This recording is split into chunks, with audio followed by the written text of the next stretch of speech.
हम डिस्कशन कर रहे हैं इकोनॉमिक्स से रिलेटेड क्विज जो यूपीएससी 2022 प्रीलिमिनरी में पूछा गया था। क्वेश्चन था बैंक बोर्ड ब्यूरो के संदर्भ में कौन से कथन सही हैं।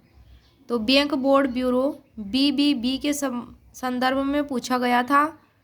कथन था पहला, आरबीआई का गवर्नर बीबीबी का चेयरमैन होता है। दूसरा कथन था बीबीबी यानी कि बैंक बोर्ड ब्यूरो सार्वजनिक क्षेत्र बैंकों के अध्यक्षों के चयन के लिए संस्तुति करता है। किसके लिए संस्तुति करता है? सार्वजनिक क्षेत्र बैंकों के अध्यक्षों के चयन के लिए। और तीसरा स्टेटमेंट, बीबीबी सार्वजनिक क्षेत्र बैंकों को बैंकों की कार्यनीतियों और पूंजीवर्धन योजनाओं को विकसित करने में मदद करता है। तो इसमें दूसरा स्टेटमेंट और तीसरा स्टेटमेंट दोनों सही हैं और पहला गलत है। पहला गलत क्यों है? तो इसलिए है कि यह अनिवार्य नहीं है कि भारतीय रिजर्व बैंक के गवर्नर ही बीबीबी के अध्यक्ष होंगे।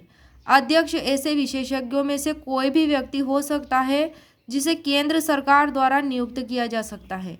और यहाँ पे क्या दिया था कि आरबीआई का गवर्नर बैंक बोर्ड ब्यूरो का चेयरमैन होता है, इसलिए ये पहला कथन गलत है।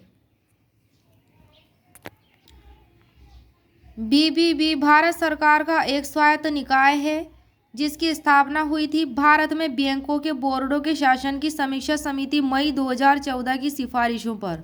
अध्यक्ष कौन थे? पीजे नायक। तो ये पीजे नायक समिति की सिफारिशों पर बोर्ड के सचिवालय में वर्तमान में सचिव और 4 अधिकारी शामिल हैं।